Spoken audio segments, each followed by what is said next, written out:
In this video, I'm going to be giving the Traxxas Maxx V2 a much needed steering upgrade. So let's get right into it.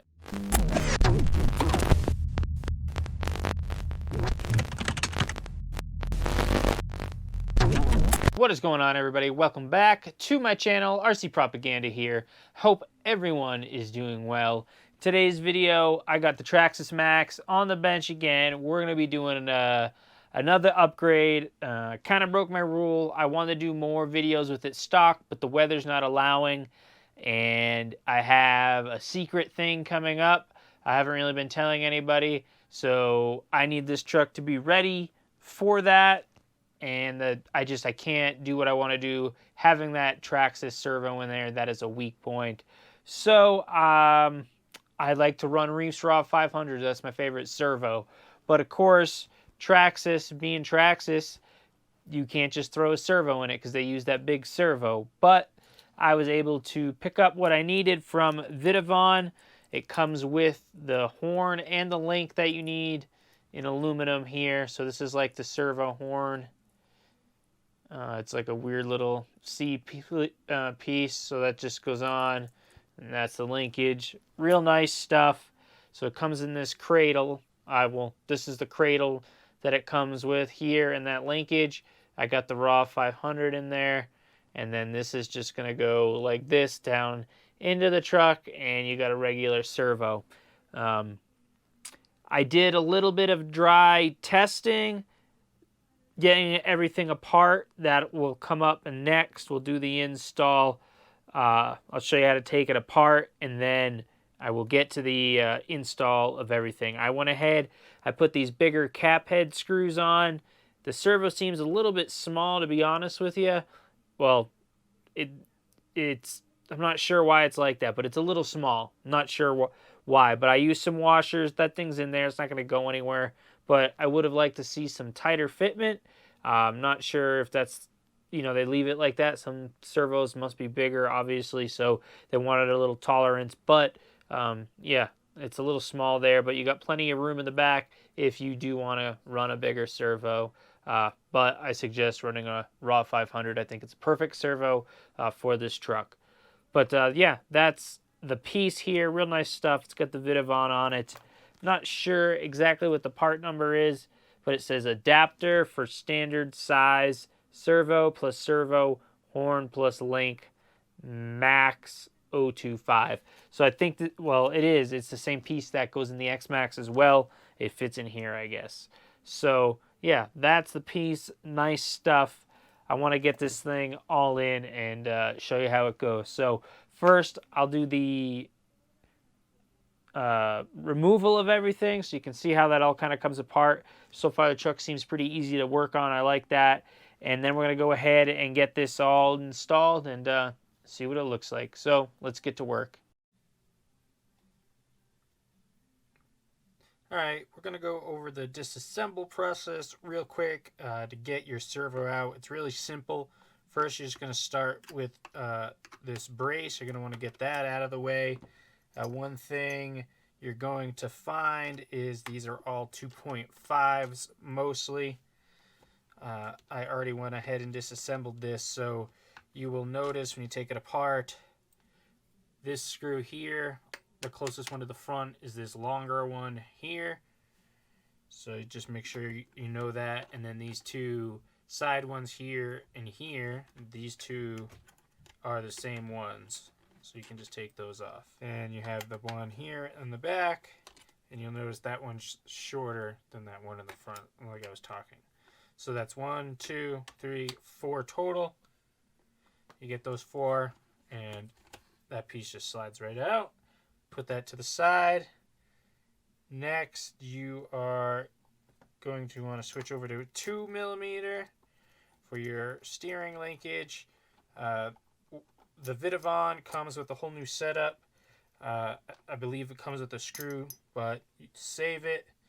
Then you can just pull that out, and you're not going to need that horn or that linkage with the new setup, so that's why I take it apart over here. Alright, so after you have the linkage pulled off, you want to pull out your servo, and that's right here. So you have 3 of these screws. You're not going to need those. Put them aside safely. Then your servo is ready to come out. You're going to have to go back over to your 2mm. Pull off the little cover on your receiver box so you can slide the wire out. Put that aside, and then 2.5, and you can get the cover off. And always remember, 1 to turn and 2 to burn, baby. And you can go ahead and unplug and send your wire out the box, and there you have it. And that's the big ass servo. This is what we're going to go replace. One thing I did forget to mention, when you pull off this brace, there are little bearings on the back. You're going to want to make sure you get those. You don't lose those. You can see a missing one here. Doesn't look like it's in. Yeah, it is. See, it's in here.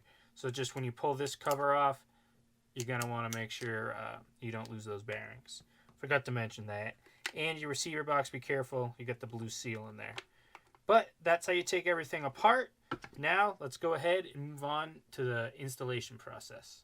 Alright, so first up, you want to take your servo wire, run it through, and plug it in. Just leave it like that.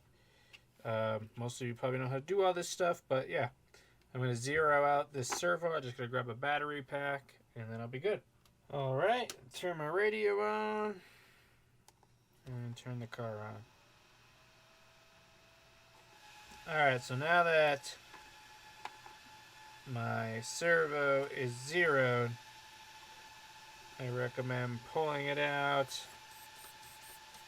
See, it's all working. It's going to go in like this with the Vidavon facing up, but you're going to want to put your horn on first. In my dry run, that's what I figured out. So this is going to go like that. So this is going to go, I believe right here is going to be the sweet spot. Tolerances seem good. It slides right on. I'm going to use this screw right here. Just want to make sure that this is right before I put Loctite on it. Alright, so I'm going to tighten that down. Okay, that feels good. Move this out of the way. Alright, so after you slide that in, you're going to want to take your linkage, and then you're going to want to just go ahead and make sure your wheels are straight and slide the piece in. Alrighty, so I went ahead, I got that in. You use the long screw to go into the linkage to the servo saver piece thing here. And then all you gotta do is put the last of your screws in, these 2.5s. And then you just put that little top piece back on and make sure to not lose your bearing. So I'm going to go ahead, get this all put back together, and then we'll test it. Alright, well the fan is really loud, but everything's working. Nothing's binding. Look at that. You know I love the Raw 500s. Alright, that fan is really obnoxious. Not sure why. But you can see everything's working up to snuff. All I gotta do is put my wiring back together. Well, alright guys, that wraps it up for the servo install. As you can see, super easy. All you do is mount that servo to the cradle, mount the cradle in there, put your linkage in. Super simple, but now if I have any problems, I can mount any servo I need in there. It's a little pricey for sure. I forget exactly. I think it's like 60 bucks. I'll put all the links in the description if you want to pick this stuff up. But yeah, super simple, works good. Hopefully everything holds up. And now I feel more secure. The truck's got some more reliability, because I know those stock servos here, these things just stink. So I wouldn't even upgrade to the X-Max one. That's why I went ahead and did this. But yeah, that's going to wrap it up for the video, guys. Really appreciate you watching. Don't forget to leave a comment down below hit the like button, subscribe to the channel if you are not already a subscriber, and I will catch you guys in the next video. Peace.